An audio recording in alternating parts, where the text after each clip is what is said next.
Try not to dissociate in the podcast. So sometimes I watch it and I'm like...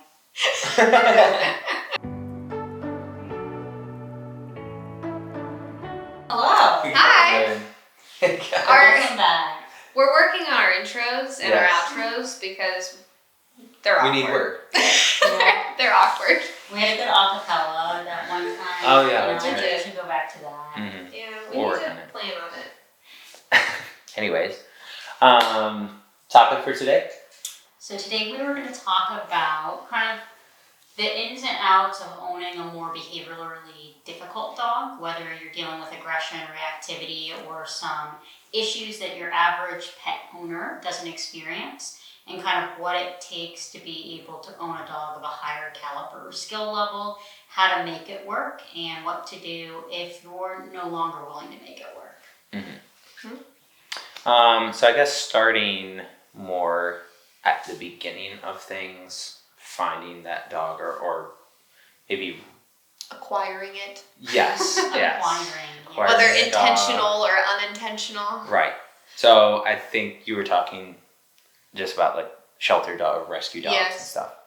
Yeah. So generally, I would say that before like getting any dog, whether you adopt it or find it on the street or you search out like a breeder to actually get it from, or whatever your means are of acquiring a dog, I think it would be good to preemptively do your research on what training styles you like, you don't like, what trainers in your area that you like, don't like. Just like look at all of your options and your resources, because I mean, I think there's plenty of average people that get dogs and don't necessarily need to do professional training, and I don't see anything wrong with that, because maybe they have a basic skill level, they, whatever.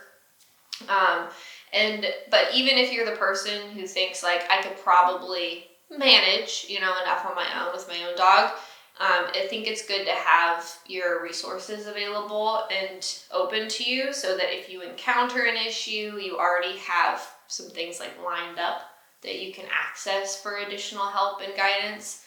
I think it's important to note that unless you're going to like a very specific ethical, responsible breeder who's doing all their research and getting like a very blank slate of a dog, other than that option, there's really no way to 100, and even in that case, it's not a perfect guarantee, but there's no way to really guarantee what you're going to get out of the dog that you choose. So you have to kind of be prepared that if you're going to adopt a dog from like a rescue or a pound or something, or find one on the street or on Craigslist or in the Walmart parking lot, or your friend's mom's aunt just had a litter of puppies and is trying to get rid of them, and you're like, oh, I'll take one.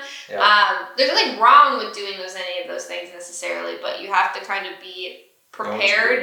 Exactly, and knowing that you don't know the genetics, the bloodlines, all of those things, the underlying stuff that could come from it, because I think it's become a more well-known information these days, which is good, that it's not just all in how you raise a dog. There is a lot of genetic backing that is going to influence their behaviors.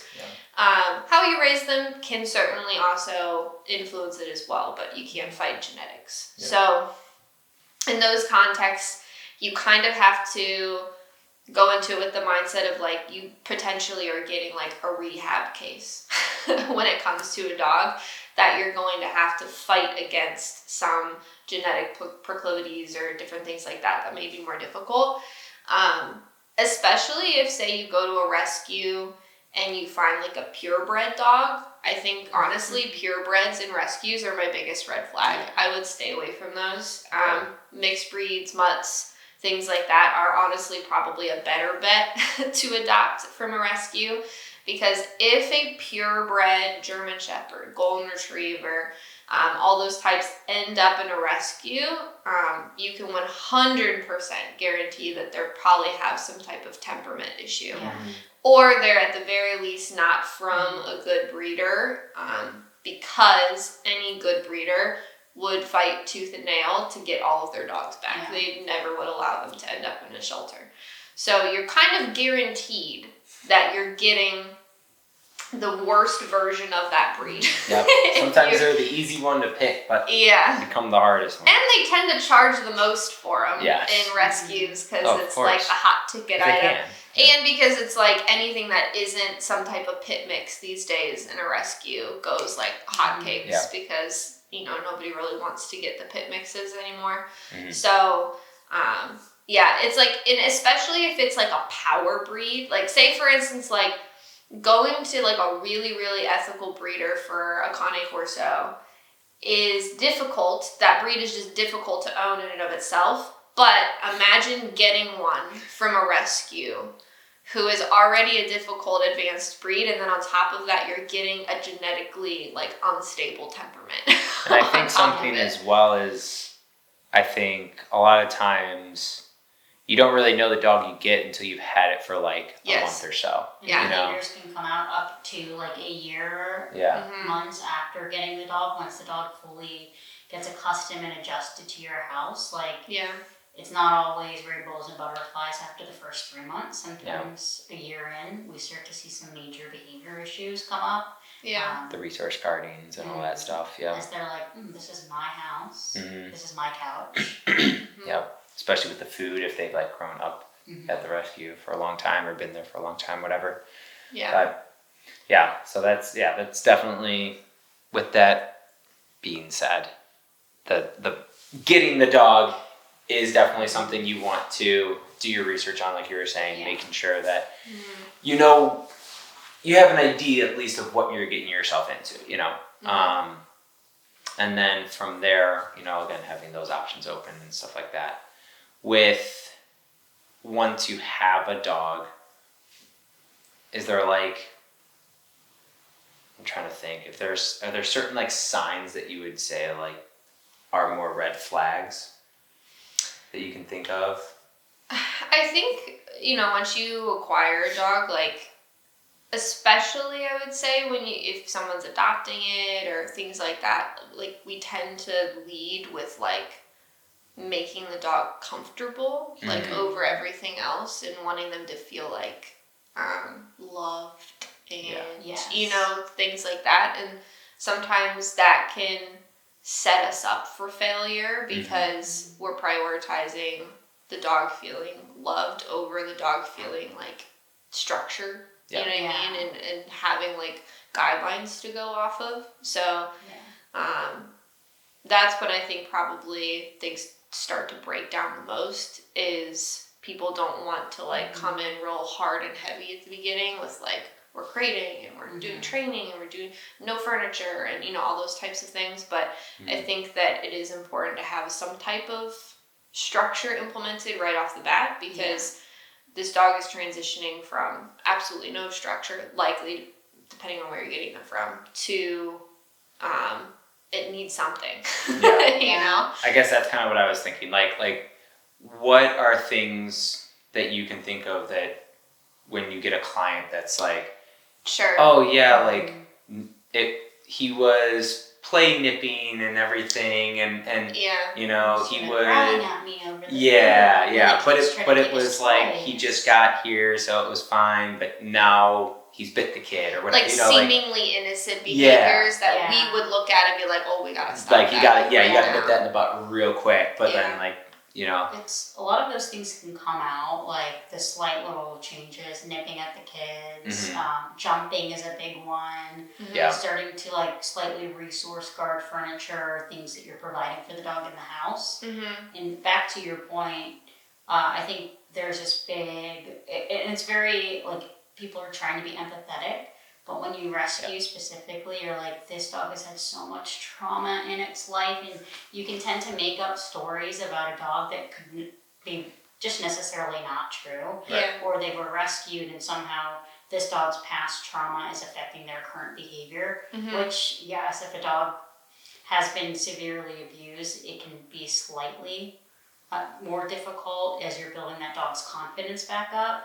But by no means should that be a reason for you to stop or make an excuse for those dogs' behaviors. And that's it's not impossible to get them back up. So throw the story out that you made up for the dog, even if your dog has have a checkered past, that does not mean that you can't start training them and setting boundaries. So when we start to see that Fluffy's on the couch and the kid's getting on the couch and we're seeing Fluffy's body language change, Fluffy needs kicked off the couch. Yeah.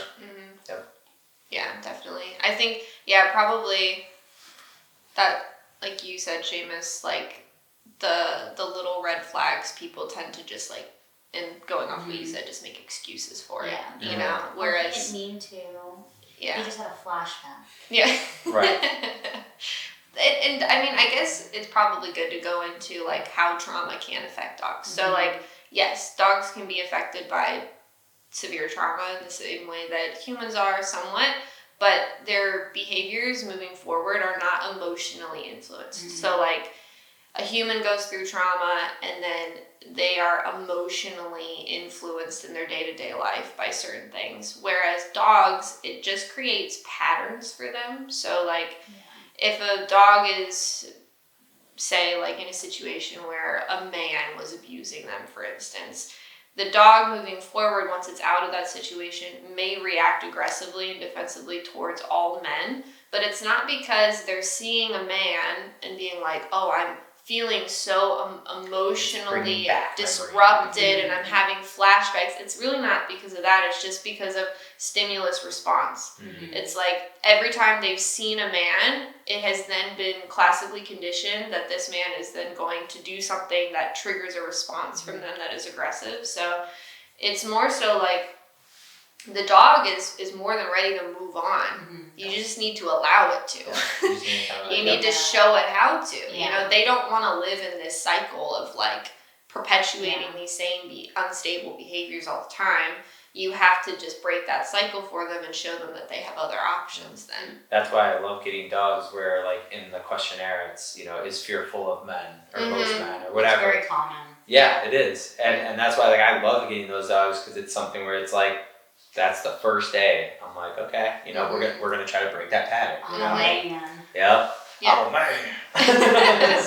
It is fascinating that it's like usually men that dogs are scared of. I think I've only met one dog that it was women that it specifically didn't like, but it is usually like a man thing. It's really interesting to think about, like, it is, like, you find yourself thinking about what a dog went through and how that could have affected it, but like you said, leaving those behaviors unchecked and being like, oh, he didn't mean to because he's scared, you're kind of intentionally feeding into that behavior and strengthening it each time you take the dog out of the situation, or each time you baby the dog and you say like, oh, don't come near him, don't. Like, whether that's like a partner in the house and your partner can't freely move around because the dog is scared of men. Or friends come over and it's just turns into a kind of dangerous situation. Once you adopt the dog, it's your responsibility to be able to train and guide that dog in a safe, effective manner. And in a way that people feel safer being around your dog. I think that mentality of like making excuses for the dog and catering to the dog goes back to the deeper rooted issue of like prioritizing dogs over humans.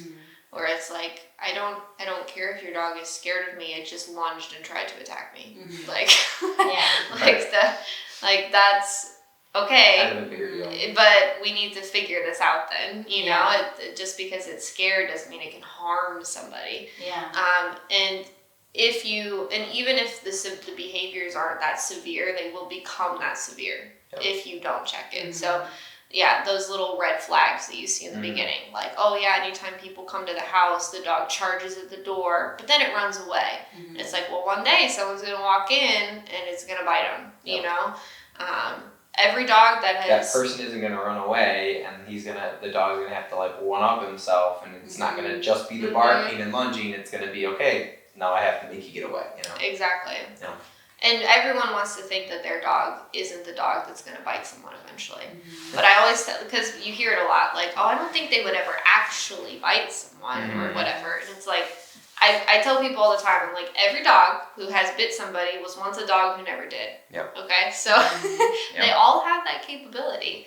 But it's our responsibility to notice like the escalating behaviors and make sure that we're stopping and, you know, giving them the guidance that they need to do better. and to believe that they can be better. Yeah, right. And like I think people get themselves into a situation sometimes where if you're trying your best efforts and you realize that it's not a situation that's working for you, it is okay to make a decision of moving forward with that particular dog. So not every dog is meant for every person, and it's okay to throw in the towel and be like, I cannot handle the situation, nor do I have the energy or want to handle it. Yeah. Like I had a client recently, like to your point, Seamus, they started to see these little signs come up with their doodle puppy, and they wanted a family dog, and they started to see the growling, the resource guarding of the mom, nipping the kids wasn't just puppy nipping anymore, and it started to get serious. And she called me and she was like, is it okay to give this dog away? And I said, absolutely. And they ended up giving the dog back to the breeder, and the dog's not going to be a good dog for children anymore. And they ended up getting another dog, and it perfectly fits with their family. And it's not that they gave up or threw in the towel with the dog and it was like a replacement, but it just didn't work for a busy mother of 3 when children were involved. Yeah, and there's nothing wrong with that. Right, and that's something where, you know, going back to the beginning of like, if you're going to a breeder or whatever, like doing your research and finding a dog, you know, don't get a King Corso just because it looks cool. Like, make sure it fits into your lifestyle. You know, if it's something that does, right, perfect. But also kind of going with the topic of what we're talking about, even if you do all the research and you're like, all right, King Corso fits perfectly into my family or whatever, my routine, or a golden retriever, perfect family dog, like that's the breed I want, you're still going to get some dogs that aren't going to be what you thought, you know, or what the genetics are going to be, right? Yeah. So, so that's something else on like kind of how to manage or deal or change your lifestyle a little bit more once you do it. You know, you get that golden retriever and she ends up being a little spicy, you know.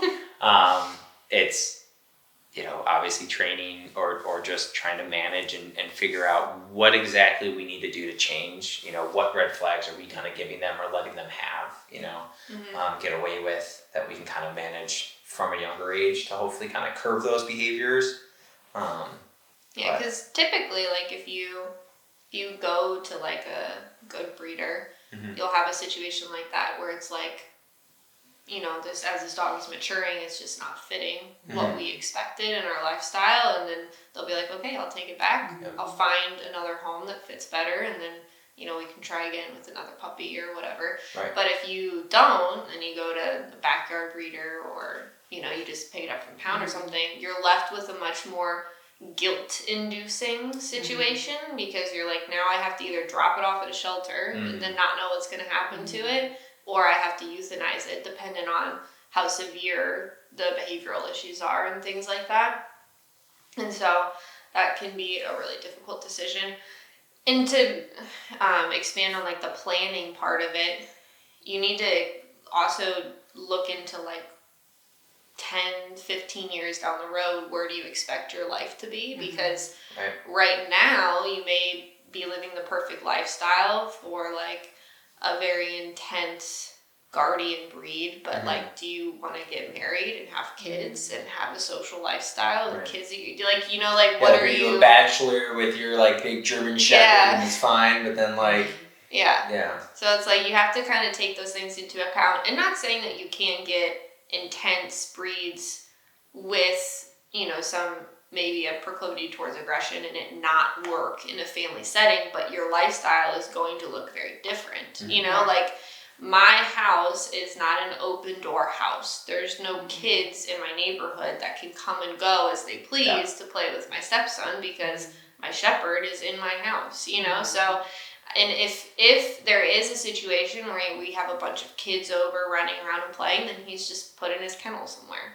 You know, so the lifestyle has to reflect the dog's instincts and stuff, because you don't want to put people in a bad situation, and you don't want to put your dog in a bad situation where they're just like, well, my whole life this has been how we lived and this is how it was, and then now you know your life changes and you expect them to be able to easily adapt, and that's not always the case. Especially with those like behavioral cases or aggression. You can't just switch up the game on the dog and expect everything, like you were saying, to go perfectly fine. With a dog that takes a little bit more skill level to own, you have to have constant and consistent boundaries and expectations you are setting for that dog. And there can't be just like, let's just test this out when Jimmy comes over. Let's just test to see what happens. Because your dog will take that change and be completely freaked out by it, or it's too soon for them to be in that situation without being checked. So it's okay to create them. How would you guys say like you would gauge that situation? Like how would you make that decision if having that dog? I guess if you had an aggressive dog.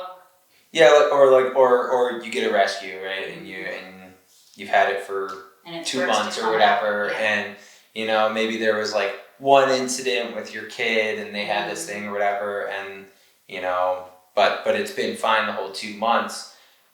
I guess kind of is there any like advice that it would be to be like, okay, you know, maybe I'll watch and do that, or would you like still like, okay, there was that one incident, so you know I'm off the table, right? Like would you curve more towards, you know what, we're gonna play it safe and we're just gonna like let the dog just like not do this, or would it be something like, or how long I guess would it take for you to feel comfortable? Like when those incidents happen, you do see what your dog is capable of doing, and then that becomes your responsibility to prevent that from happening again. So if that were my case and I got a dog in and I had friends come over and the dog was starting to snap at them, from that first incident, I'm going to change the way that I was doing something. So that doesn't mean that people can come in and directly go up to the dog. I could kind of play around with training and starting to implement a procedure to make the dog feel most comfortable and to keep everybody safe. I don't want to test drive people coming in. I don't want to be like, let's see what happens this time, because I know that the dog is capable of biting or lunging or whatever behavior you may start to see. And then I have to kind of step in and be like, we're not doing this. I think something like precursor, because we never fully answered your question about red flag shoes. But like now we're kind of getting there, I feel like. But like the precursor behaviors to where like your dog could easily go in a bad direction. We'll use a generic example of like guests coming in your house. To me, red flags that you need to address are the dog showing and exhibiting signs of fearfulness, which would be either a typical behavior is like bark, bark, bark, back up. Bark, bark, bark, bark, back up. Bark, bark, that whole thing. If the person like turns their back and then the dog goes when their back's turned and then they turn around and the dog's like, oh my gosh, you saw me. Like behaviors like that, to me, like you can't just leave that alone and it be okay. You have to address that in some way. I'm going to give them a treat, just sit down, don't make eye contact with them. Yes, that's not going to work. On the flip side, if a dog is exhibiting very like confident, assertive body language when people come over, that's another red flag for me, where it's like they charge the doorway, people come in, they're real postured up, tails straight up in the air, really intense sniffing, maybe they jump on them, they mount them, like stuff like that. While you're not seeing anything inherently aggressive at that point, those are other red flags on the opposite end of the spectrum. So to me, those are all kind of behaviors where, one, they're clearly showing that they don't feel like they have any accountability for their actions, and that they don't have any respect for the humans that are coming in the house. So if I saw any of those behaviors, just in a general sense, I'm sure that in specific situations I could pinpoint other things. But those would all be kind of things where I'm like, we need to get that under control immediately. Like even things like extreme excitedness when strangers come over and they're jumping all over the guest is like petting them and the dog is just like jumping. Yes. Acting very, very crazy, you're immediately showing your dog that once a guest is present, they don't have to listen to you anymore. Mm-hmm. And those behaviors, although they're not displaying as aggressive, can easily turn that way. Your dog isn't being held accountable for any of their naughty behaviors. Mm-hmm. Exactly. Yeah, so those are things I would watch for. And then I think and then you have to kind of decide, I think you immediately, because people tend to wait too long to start training. And I'm not saying that like there's ever a point of no return. I don't mean that. But I think that there are, like, once you see those things, you immediately need to start training, and your odds of being able to rehab your dog back to a better place are just higher. Yeah.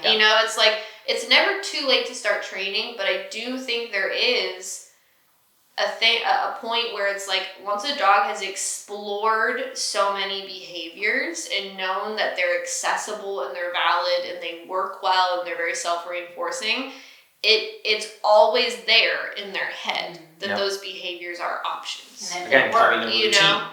Yeah. Exactly. And so it becomes more difficult to reel that back in and get them to a place where it's like, if you have a dog that could have escalated eventually to the point of biting someone, but we catch it before that ever happens, they don't know what that's like because they never did it. And they're not rehearsing these behaviors, so they're like, oh.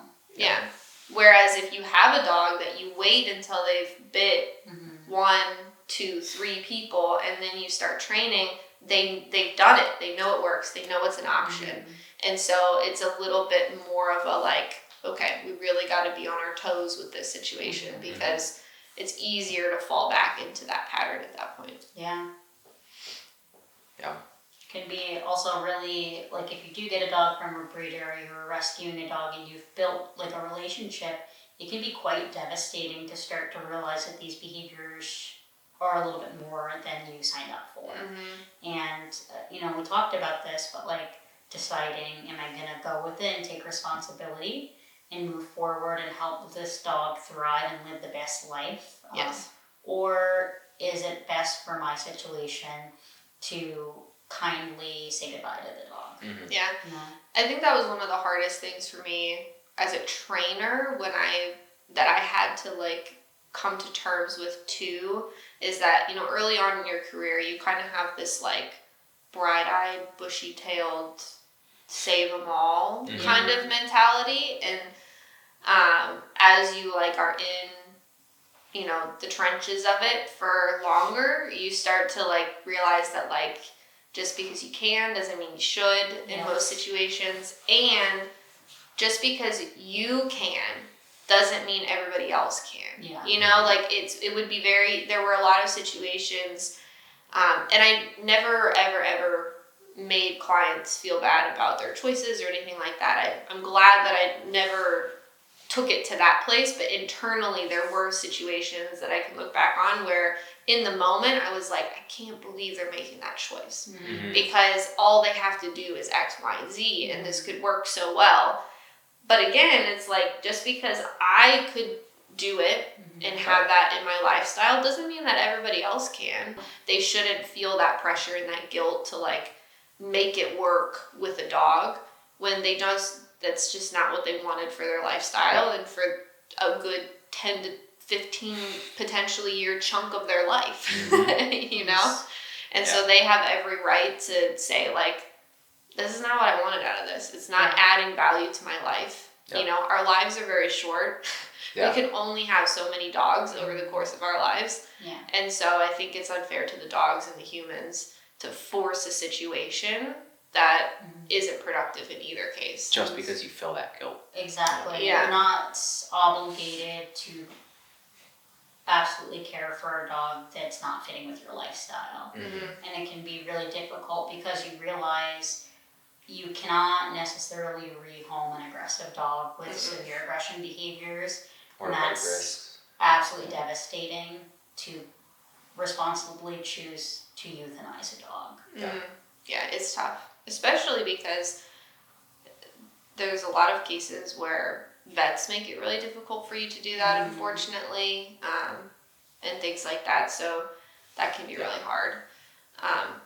But honestly, I do think that a lot of the really devastating situations in where people are getting hurt, killed, animals are getting hurt, killed, things like that, I wonder how many of those wouldn't have happened if there wasn't this culture of like, how dare you give up on your dog? Yep. You know, how many of those really would have escalated to that point if those owners felt the ability.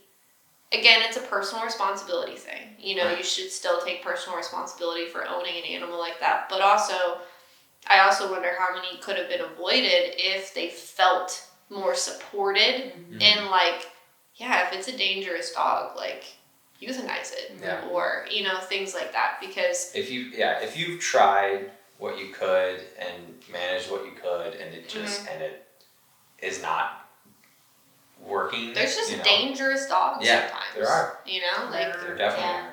They're just dangerous dogs, and you could try and do everything perfect. And there's instances where maybe it's not a truly dangerous dog, but with the person's lifestyle, the risk is just high. Yeah. You know, and it's like I had clients that adopted a dog. It was a GSP, actually. Spicy dogs they could be, but they adopted a dog. They've always had a very open door lifestyle. They had like multiple children, some in high school, some in middle school. People were coming and going all the time. Like, and the dog was very territorial. And if he wasn't, and he was impeccably trained. Like this dog, if he was told what to do and he was managed well, he was fine. But if there were those instances where someone comes over unannounced and they're not expecting, if he's outside with the kids and the mailman shows up like he had been a delivery driver, he had been a guest coming in their house, and instances like that, it's like, and we had a nice long discussion about it because there was an incident, and I talked to her and I said, listen, like, could you make this situation work if you were able to manage him perfectly 100% of the time? Yes, as he's sitting in a perfect bed stay 10 feet from me in their house, you know, didn't make a peep when I came in. I said, but if you don't feel confident that you can mitigate all of the risk that comes along with that, and if you don't want to, because it's just stressful to live with a dog like that, that's fine. You know, and then you don't have to. And they ultimately decided that they were going to euthanize him. And they went and they got a lab puppy from a brilliant breeder. And they've just been happy as a clam ever since, you know? Because if you have a lifestyle like that, a well-bred lab is kind of the perfect dog for you. Yes, it is. And like, that you can't like hope and pray that it's going to work out. You have to take action and you have to be the person that has to make a decision. Yeah. So one way or another, whether you're like, yes, I want to work with this, I love this dog, or the opposite way, you're like, I don't want to work with this, but I love this dog. It's okay to come to the decision that's best for your family, for your lifestyle. Yeah. Like I have clients currently that just started that they find out after they adopted this dog, they went to go register him with his chip or whatever, and the place was like, oh, you're his 5th owner. Like this dog has just been like returned a million times. Carfax for dogs. Yeah, right.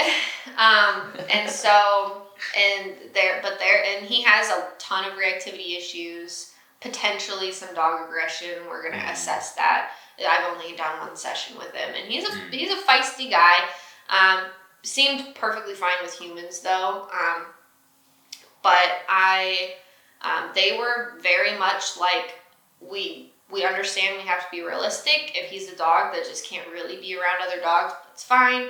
We just want him to be able to be controllable, to not scare people because he's lunging at the end of his leash when they're around, you know, things like that. Like, they were like, we're in it, you know, like we want to do what we can to, you know, get him to as good of a place as he can be, but we're also okay if there's like limitations, you know, within that.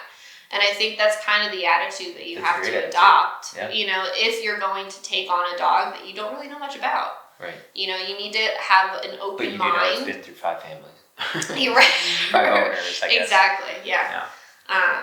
Yeah. So it's like when you're adopting an unknown dog, you kind of have to have the mindset of like, what I'm deciding to take this dog, knowing that I have no idea what it's going to be like, and I'm going to have to adapt my lifestyle around that dog, potentially, you know, rather than sourcing out a specific dog to fit your lifestyle already pre-existing.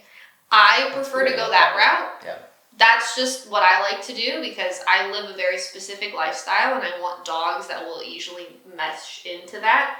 But there are some people that have the passion to go and get that problem dog, you know, and want to rehab it and work with it. And I think that's fantastic, you know? Yeah. I think we need people like that.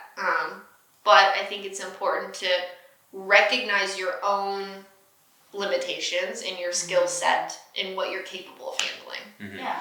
I think when looking around for a dog, like, I'm very experienced in bringing dogs into my home that I know nothing about. I've done it hundreds of times, and there are times that it has ended where I'm like, I cannot safely adopt this dog out in good conscience. Like, I cannot do it. Yeah. This dog needs to be euthanized. Or there are dogs that at first have some behavioral issues, and then through kind of training them and finding the right adopter that I'm very clear on those issues with, it can work beautifully. But you have to find somebody, and rescues and shelters need to be brutally honest with what they're seeing and not hide things or sugarcoat things because they want this dog to get adopted out and they don't want to be stuck with the choice of making the tough decisions with a dog. Yeah.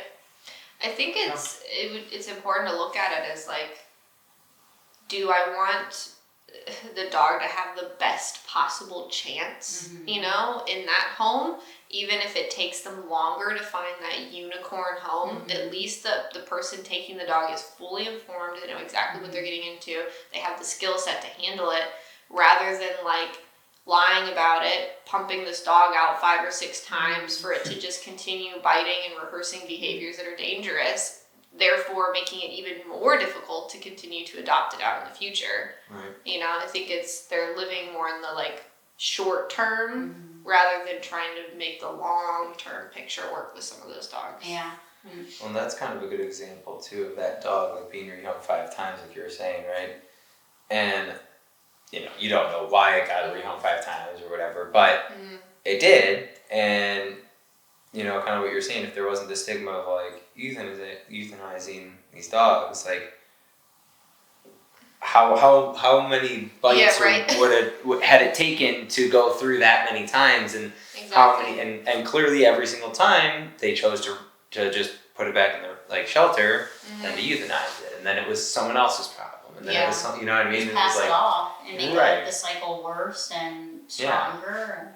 And like how severe does that bite have to be to like biting a kid or something like that okay, now we can without guilt conscious like do this, you know, where it's just like, I don't know. Well, and I think I think the rescue culture is inevitably going to be forced to change at some point, because it's now becoming a thing where people are pressing charges against rescues if they are attacked or mauled by dogs that they get adopted from there, and I think they should. I think that especially in instances where it is found that it was documented and they were not given the information, you should 100% press charges. It hasn't, to my knowledge, I don't think it's happened in the US now, but it did happen in the UK, where a girl adopted an American Bulldog, like shredded her arm had to be amputated, and then in the documentation the dog had been adopted out in return for bites previously, and she wasn't told that, and so she's suing them, I think, for like hundreds of thousands of dollars, which she should, you know. I think that is totally reasonable, and I think that if that starts happening more, I think that rescues will start to be held a little bit more accountable for stuff like that. And it's like, I've seen both sides where people let dogs go that should not be adopted out. And then I've seen shelters be really responsible, and people always want to hate on shelters and rescues and be like, their euthanasia rate is so high. and they're the person left to make the decision that other people don't want to make. Right. It's heart-wrenching. You have to they're constantly don't being forced. Yeah, they're constantly being forced to Yeah. make those really hard decisions when owners don't want to take the responsibility for it, you know? Yeah, and so as you're looking at shelters, I think finding a really responsible shelter that can answer all the questions and tell you the history of the dog is really important. Yeah. Sometimes they don't know it all, so that's where the risk comes in, and you don't know exactly what you are getting. But a shelter should not be adopting out a dog that is aggressive. No, to me, a no-kill shelter is kind of a little bit of a red flag. Yes. You know, it's you shouldn't be deterred if they have euthanasia rates associated with their shelters. If anything, to me, that means that okay, they're doing their due diligence to try, to do this as ethically and safely as possible with these dogs. And I think the rescues that we work with here too are pretty responsible as well. They're always asking us what our opinion on what family they think that this dog fits well with, so that they can kind of help in the process of trying to find that good family. So I think that is a good thing too. That's a I think it's great when rescues partner with training companies and things like that to really be able to assess dogs and get a better understanding of them and stuff. And like you said, a lot of the rescues will even, if they don't do training directly through us, they'll recommend us to people who adopt their dogs or other training programs and stuff, which I think is really important. Again, having that option open before you adopt, doing that research and There are definitely shelters in the area that are I would never send my dog there because they use balanced training methods. And that's a very old-fashioned and immature mindset to have. If I truly want to help a dog and want the best case scenario for the dog, I'm going to explore options if it is safe and if it is ethical. Of course, we want to see a dog's behavior shift and turn around so they do have the best opportunity to be adopted out to a loving family that can handle that specific dog. Absolutely. I think that, because unavoidably we'll have to, the UK banned e-collars, right? That's the biggest thing happening right now, which is just utterly devastating. The amount of dogs that are going to die because of that, I can't even fathom. But rescue and balance training, it's wild to me that they don't just automatically go hand in hand. Right. Because you're dealing with some of the most difficult dogs sometimes from rescue environments, and the highest chance they have of being successful and assimilating back into society as safe animals is with balance training. Yeah. And in the UK, I hope that in some way they're able to track the numbers of behavioral euthanasia that's going to have to happen over there now that you can't use e-collars, because it's going to skyrocket. There's just no way it wouldn't. Even if there was a way to track how many dogs get hit by cars and how many, things like that, where it's just wild to me and devastating that, and inevitably at some point they're going to get banned here. Unless something incredible happens and people finally start investing and putting their money where their mouth is. I think Ivan actually has spoken about how he's actually trying to fund scientific study research to combat all of the biased scientific studies about positive and stuff like that, which we need that. And what's frustrating is, and I think David talked about this on his most recent podcast too, but the e-collar companies e-collar tech, Sport Dog, Dog Truck, where's all your guys' money at in this? Because if they get, what are you guys going to do? Right. And you clearly have the most resources of any of us. So, why aren't they funding research, to prove the ethical use of the tools and stuff like that? Because ultimately, if nobody does something, if no one does something, it's just going to keep happening. And they're going to keep getting banned other places. Yeah. And a lot, training is going to look completely different for dogs that people are absolutely. Trying to save. and that could be a lot more physical than people want, you know? Balance training isn't going to go anywhere. Your tools and your methodology are just going to have to shift. Yep. Yes. From using e-collars, and like you said, it will aesthetically look a lot more alarming, probably, than using like an e-collar.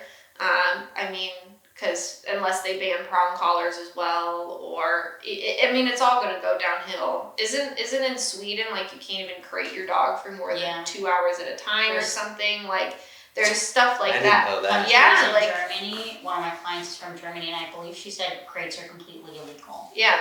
Oh my gosh. Like it's wild. Like it's getting scary to the point. I mean, a lot of the groups behind all of this, ultimately their goal and their like agendas, and you can read their little manifestos and all their things, is like they don't agree with animal ownership of any kind. Like that's PETA's whole thing.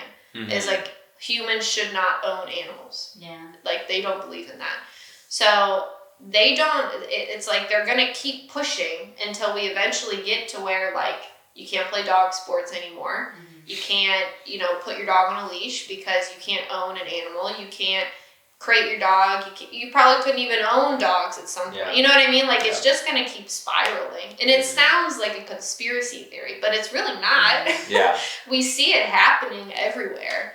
It's just a matter of time until it starts to happen here. Yeah, I think like good balance training is not so dependent on a tool itself, rather than a set of, like a mindset thing of having your dog follow through and finding a way to hold them accountable in a way that they care about it. Yeah. So it's not absolutely, I mean, it'd be very hard, but it's not end all, it's not going to end balance training. No, not at all. Tool. Yeah. No, not at all. I mean, that methodology is still going to exist as it should.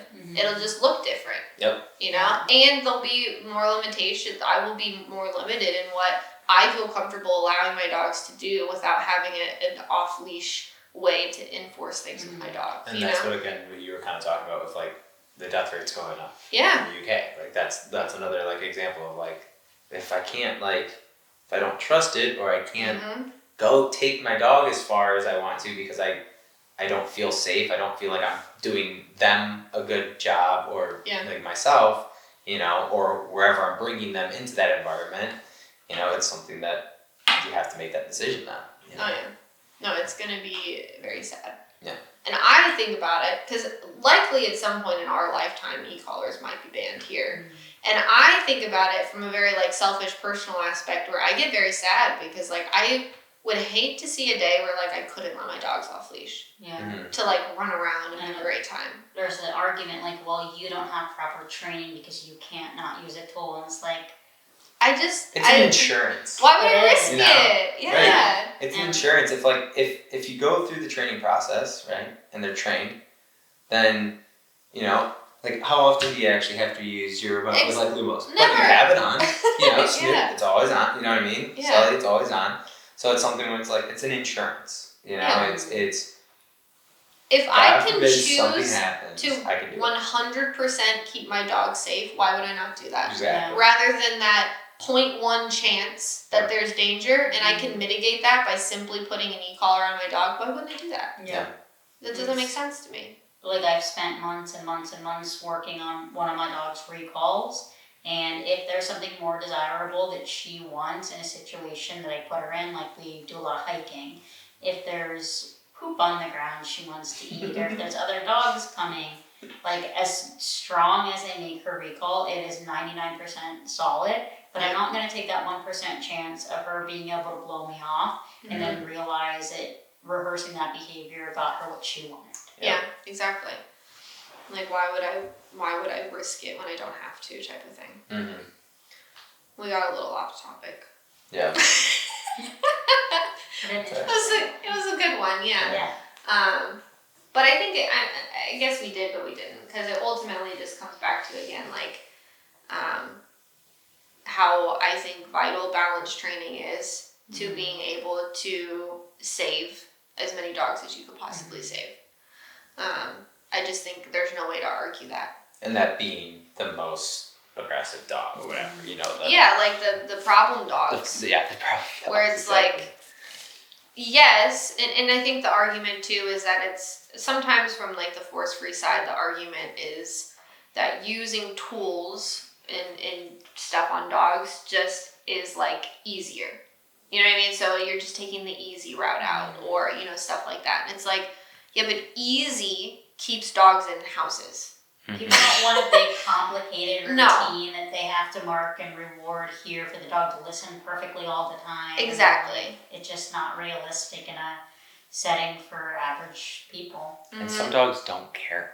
Some dogs, like, they will take that treat every time you give it to them, and then they'll still go do what they want, you know? Yeah.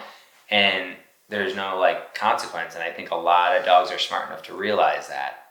And so I think that's something else that's, like, you kind of have to learn your dog, punished. You know? Yeah, yes. Just a consequence. You know, everyone needs consequences, you know? If there were no consequences for anything, this world would be crazy, you know? But it's something, the same thing with the dogs, you know? I mean, I had a client that, and I think I may have mentioned it before, so I won't go in depth, but like, they had a dog who severely resource was guarding, and they did every technique that force-free trainers use. They went through a lot of them, and honestly, the techniques that they described that they were using would work for some dogs, and everything, but this dog did not care. Yeah. You know what I mean? It was like he was figuring out the loopholes to everything that they did. The technique they would start implementing would work for a week or two, and he'd figure out a way around it. And on that point, because maybe it's unpopular, but some dogs enjoy it. You know, like, I think it's maybe taboo to talk about, but like, some dogs enjoy the situations that they can create of conflict. You know what I mean? Like, they get satisfaction out of that in some ways. So the dog just needed punished. He needed to know that biting people and attacking them over resources is not okay. Right. Yeah. And then it changed everything for them. Yep. And it was a very extreme case. I mean, they were covered in like wounds from this dog.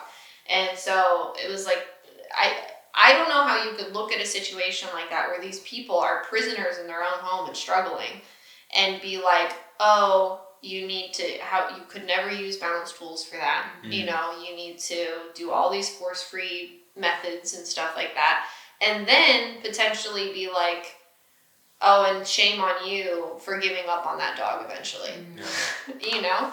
It's like, if you want dogs to be in houses, then you have to allow people to use tools to keep them there. Yeah, and it's to be said, like, tools within management plans, and I think some balance trainers or some trainers out there sell you this idea that things can be magically fixed through e-collar alone, and it comes down to so much more, and that's why it's essential to find a good trainer who can really guide you in that process, because an e-collar alone is not a magic fix, nor are you going to go through 10 weeks of training and your dog's never going to try to snap at somebody again. Right. Yeah. So there's no magic wand, no magic thing to do. It's constant, like I said earlier, constant and consistent effort to hold your dog accountable for things that they're doing. And then when they're not allowed to rehearse those behaviors, the likelihood of them performing them decreases greatly or becomes extinct. Yeah. Yeah. Crazy. What else? I guess to kind of bring it back to like our original topic thing, when it comes to like, I think there is a difference between just being an average pet owner and then being an owner that has a dog that has specific issues. You know, you just have to be a little bit more dog savvy.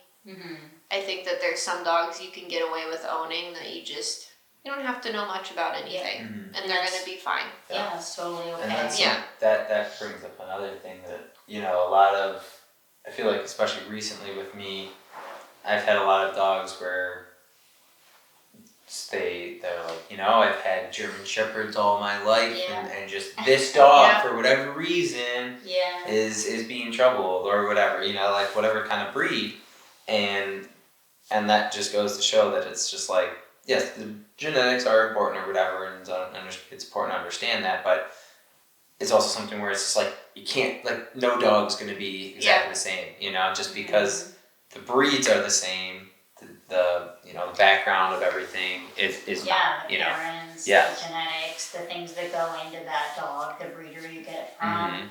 And the lifestyle you had at that point, you know, like, if you had a German Shepherd, your first German Shepherd, you were in 20, and now you're like 50, and this is like your 5th German Shepherd or whatever, right? It's like, your life is probably different. And right? maybe the dogs aren't that different. Right. You're just like looking back at that dog with rose-colored glasses, you know, because they're gone now and they're your first dog. Yeah. And you're older. Yeah. You have less physical energy. Like you said, your lifestyle's different. Maybe you have grandkids at the house all the time, where you were a bachelor when you were young. You know, like all those different factors where it's like, maybe there wasn't anything different. It's just that dog was never put in any of the situations that this dog is put in. Yep. And so you're seeing different behaviors too. Dogs will test you. Yeah. They will. Funny that you say, like, I have the person who's had like German Shepherds their whole life, because I have a client right now, and going into their house, they have a picture of the two of them with every German Shepherd they've ever owned. That's so and it's very sweet, and they look back on their dogs and they're like, all ours were great. And then they have this dog that's kind of a reactive mess. The universe said it's time. Yes, and they're like, We've been giving what practicing the to this hell? point. They're like, why is she like this? I'm like, this is a typical shepherd. Yeah. This is what, the cards you were dealt, and luckily they've taken full responsibility, and they've really put all of their time and effort into this dog, and we've seen a great improvement in her behavior. Yeah. That shows the dedication of that too. Yeah. Yeah, and so like owning a difficult dog, you can do it. Yeah. You have to be willing to maybe adjust some of your own maybe like what you originally pictured that your life was going to look like with that dog. You might have to adjust a few things here and there to accommodate like who the dog realistically is in front of you. Yep. And that can be difficult because change is hard, you know, and you kind of have to like mourn the life you thought you would get with your dog and fully commit to what you have. And again, if ultimately that doesn't work for you, then that's fine too. Yeah. Yeah. That's fine. It is. What do you guys think? Any last thoughts? Nothing in mind. I feel like we really hit a lot of stuff. We did. We hit a lot of points. Yeah, I'd say stay safe out there. Yeah. Yes. Do your See research. a trainer. Do your research. Always ask questions. Dogs are a big commitment. They are. They're an amazing one. I can't imagine ever not having a dog, or multiple, honestly. But it's so important to really, really, really do your research and your due diligence to make sure that you're responsibly trying to add something to your life. And unfortunately, love isn't enough to fix all the problems, and affection and food and treats and whatever it may be. Yep. You gotta kind of be a realist and confront the dog that you have and go from there and take responsibility for whatever your choice is. Yeah. And I get from like a singular, almost like anecdotal situation as a dog owner. If this is your first difficult dog and methods that you've used for so long, I think it's easy for maybe us as trainers we see how much that stuff works day in and day out all the time. So it's easy for me to be like, punishing this stuff, yes, it's not enjoyable. Nobody likes to punish it, but I know like what's going to be on the other end of that. Whereas I always try to like maintain some empathy for the people, because it's like they don't see all of the situations that I do to know that it always works out fine. And they're kind of stuck in their situation. They're isolated in it, and that's all they know. So a lot of people were like, "Is my dog the worst dog you've ever had?" And I'm like, I see this all day, day in and day out, and your dog's at a scale like 5 out of 10. You know. Yeah. Or they're barking when they come in. They feel so embarrassed. It's like, listen, what are you like? They're always like apologizing for their dog. Yeah. They're like, "I'm so sorry." It's the I'm like, "This is place. why." The last place you have to apologize. apologize. A judgment-free zone unless you do things that are really dumb. Yeah. Yeah. Yeah, it's not the dog that we will be yelling at. It'll be you that we're yelling at, you know. Yeah. But yeah. Good talk today, guys. Yeah, it was. It was a good one. It was a good one. We'll work on it. Now we're back to our awkward outro. Yes. So thanks for joining us today. Yes. And hope you have a nice day. see you next time. Have a nice day, guys. Okay.